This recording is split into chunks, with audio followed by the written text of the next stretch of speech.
সকাল সকাল বেরিয়ে পড়লাম একটা কাজের উদ্দেশ্যে। আমি এখন গঙ্গার ওপারে যাচ্ছি, হালিশহর দিয়ে বাঁশবেড়িয়া ঘাটে। ওপারে একটা কাজ আছে তার জন্য। তা দেখতেই পাচ্ছ যে গঙ্গার মাঝখানে একটা চর, এই চরটা অনেকটা লম্বা, হালিশহর আর বাঁশবেড়িয়ার মাঝখানে। যখন লঞ্চে করে যাই, যখন চরটাকে দেখতে দেখতে যাই, তাই ভাবলাম তোমাদেরকেও একটু দেখাই, তাই সকাল সকাল ভিডিও বানাতে বসে গেলাম। এই চরে আমি 2 বছর পিকনিক করতে এসেছিলাম শীতকালে, আর অনেক দূর দূর দিয়ে লঞ্চ নৌকো করে আসে এই চরে পিকনিক করতে।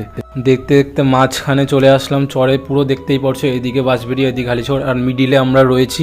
তো এখন বাঁশবেড়িয়ার দিকে ঘুরছে। তো এই দেখো চরটার এই পজিশনের দৃশ্যটা, তো এখানে মনে হচ্ছে পুরো সুন্দরবনের মতন ভাইবস লাগছে একটা। তো দেখতে দেখতে আমরা চলে আসলাম বাঁশবেড়িয়া লঞ্চ ঘাটে। তোমরাই দেখো, এই লঞ্চে দেখো 20 জনের মতনও একটা লোক নেই। এই ঘাটে খুব যাতায়াত কম হয়, মানে 10 থেকে 12 জন মতন ম্যাক্সিমাম লোক হয়।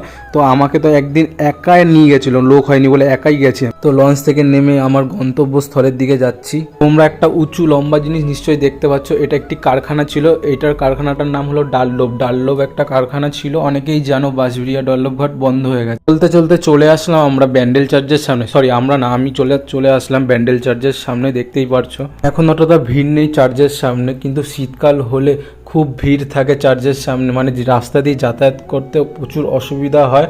তো এখন তো গরমকাল, অতটা কেউ ট্যুরিস্টরা আসে না, কিন্তু শীতকালে 25শে ডিসেম্বরে খুব ভিড় থাকে এই জায়গাটা, মানে জমজমাট থাকে সব কিছু। দেখতেই পারছো আমি আবার গন্তব্যস্থলে চলে আসলাম। আমি কাজবাজ সেরে আবার ফিরে আসছি তোমাদের সাথে।